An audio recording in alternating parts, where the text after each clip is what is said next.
Yeah, my name is Brian Clapper. I currently work for Databricks. I'm in their education department, so I spend a lot of my time writing curriculum and doing the kind of back-end support for the courses that we teach.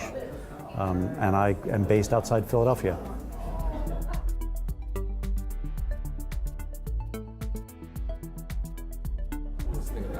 Oh, I build a lot of different things. I've got some open source libraries that, to my surprise, a few people actually use.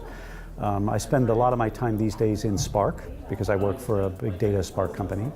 And the coolest thing about everything that I'm working on really is the coolest thing about the community for me, which is I like hanging around people who make my brain hurt or make me work. And this community has consistently provided that level of cognitive discomfort in a good way ever since I started using Scala. So everything I build and everything I use and everything I have a chance to play with is all toward that end, all trying to keep me learning. And that's, I don't even really care what I'm working on as long as what I'm doing forces me to learn.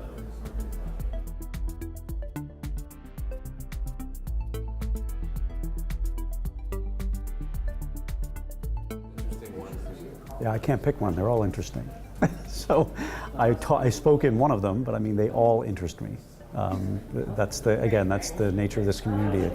It's eclectic, and there's something in nearly every track here that is fascinating and something I need to learn that I don't already know.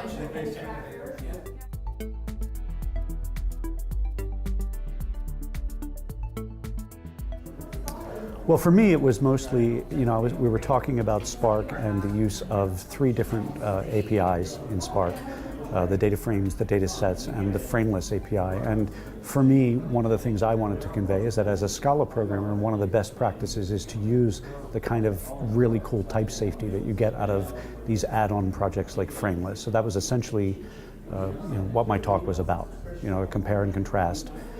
And the best practice coming out of that is when to use each of these individual things and when to be careful.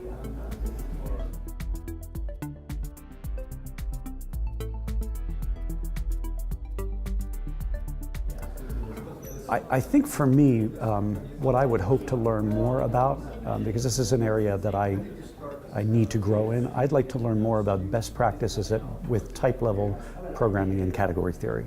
So that's essentially where I'm trying to focus my time at the conference, is talks that will help my brain hurt there in a way that helps my skills and understanding of those techniques grow.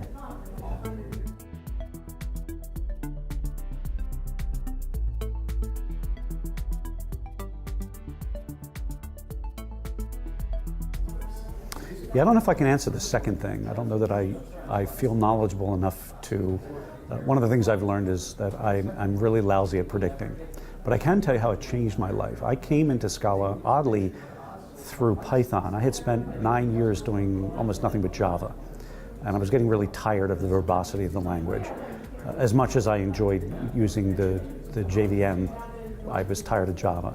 I went to a startup where everything was done in Python, and for about 2 or 3 months, it was great. It was a nice, terse language that was expressive and easy to use, and about 3 months in I started to get annoyed. Everything ran more slowly, I missed my types. I wanted a language that was terse, expressive, and even though I didn't know to say it at the time, I wanted a language that was more functional. I wanted the JVM back because I got speed while still getting portability. And I happened to be griping about that to somebody someday, and he said, it sounds like what you want to try is Scala. This was back at the Scala 2.7 era. There weren't that many Scala books out. I was reading the Staircase book to learn the language. I formed a user group shortly after I started learning the language, mostly to try to find people in the Philadelphia area who were also trying to learn this language. Because of that user group, I fell into organizing an East Coast conference with the New York and the Boston guys. And all of that has changed everything for me. It's changed the way I look at programming. It's changed the kind of people I hang out with. It's changed the way I think about solving problems, and it's gotten me involved in a community that continually is full of great people, and I continually feel like I am growing, as a technical person. So it's hard for me to quantify exactly how it's changed things for me, but it's changed everything for me.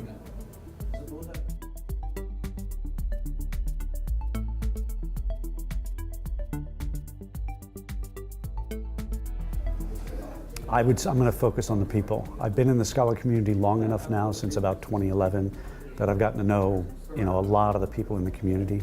So for me, it's partly about the talks, but it's also partly about reconnecting with people that I just enjoy being around. This is a great group of people. It's a wonderful community, a very welcoming community. I'm privileged enough now, having helped organize, the conference on the East Coast for going on 8 years. I've gotten to know a lot of people in the community better, and it's a chance to reconnect with people I don't get a chance to see very often.